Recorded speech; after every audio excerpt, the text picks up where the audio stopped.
So here's a situation.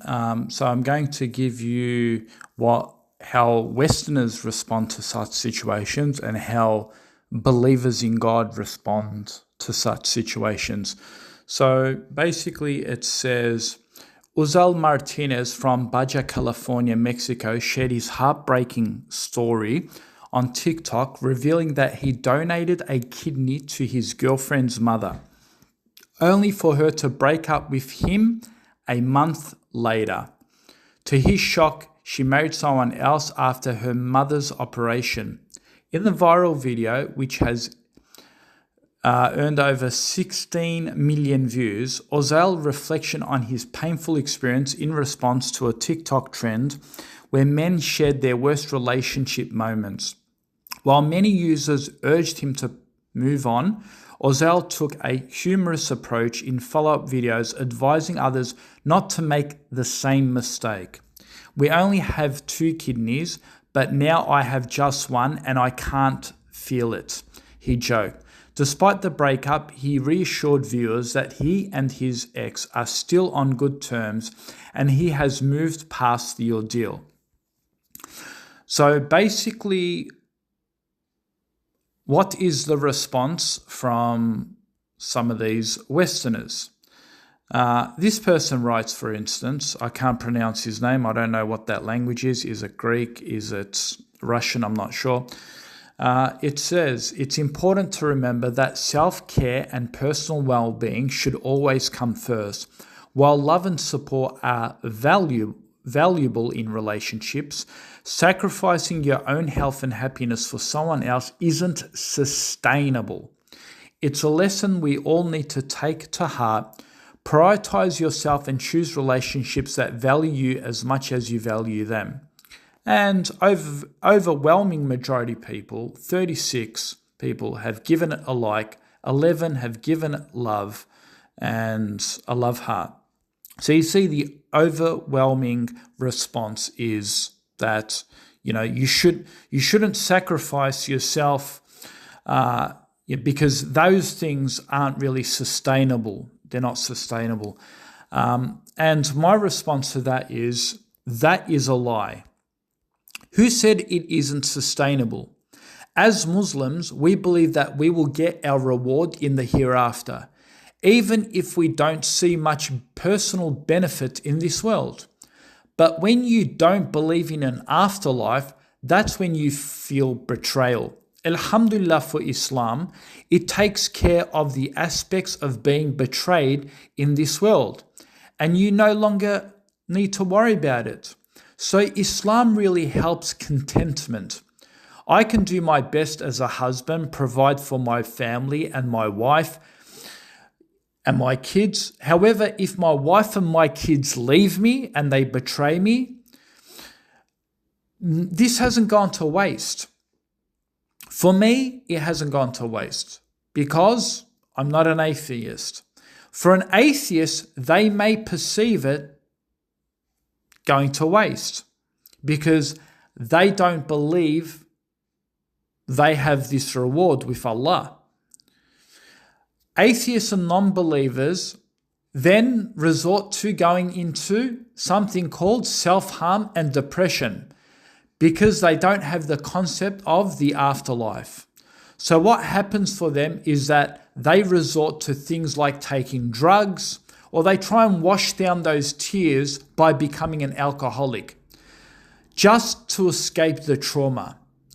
I'm not saying this is just an atheist problem. Even Muslims or Christians who have little faith can also feel this tragic circumstance. So the more religiously committed you are to God, you understand that no matter what money you lose, no matter what family member you may lose, and they no longer want to talk to you, and you think, well, you know what? I worked all my hard-earned life for this person, and this person ended up betraying me, running off with another man, for example. Your reward does not get lost with Allah subhanahu wa ta'ala. And this is why Islam, a lot of these atheists or non-believers say, religion is so detrimental. Religion is so evil. Religion destroys communities and societies. And I say to myself, what the hell are you talking about? It is religion what that drives us, that keeps us and makes us content and takes away this self-harm. Takes away of, turning into an evil person and trying to get back at society. A lot of these people, when they've lost a lot of things in life, they're like, who cares about the afterlife? I'm not going to get judged. If my life got destroyed, I'm going to go destroy someone else's life. So they become revengeful. They go and destroy other people's lives because they're like, well, my life is destroyed. Alhamdulillah, we don't have that concept in Islam.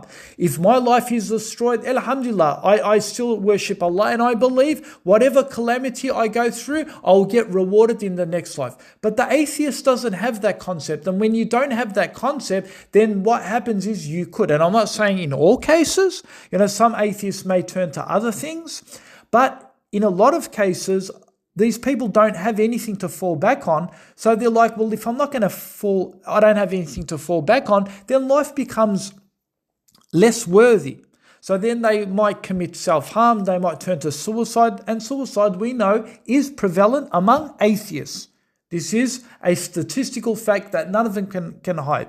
That's why you look at the West. The atheist champion, they say, look, in the West, people are turning against religion. People are turning against Islam or Christianity. And you find that there are statistics now. There was a census in Australia where a census showed that half the population identified themselves as non-believers or don't have any religious affiliation. And the atheists and the Westerners are like, this is so good. This is towards progression. But I argue, how is it towards progression? When the West, it is known that you are the heaviest takers in medication, in medicine to soothe the pain, in antidepressant medication. They are the champions in this. So how is it that you are enlightened, that without religion you can move forward, that you can move to progress and human happiness and human achievement when you are the heaviest takers in depression medication? This goes to show that you may be progressed, you may seem to be progressed, you may seem to be moving towards technology and advancements, but you have lost your soul.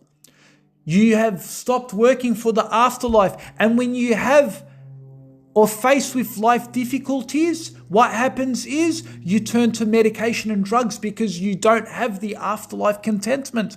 You don't have anything in the afterlife to tell you, hey, look, don't worry, whatever you're going through, it's going to be okay. It's going to be okay because your reward is with your Creator.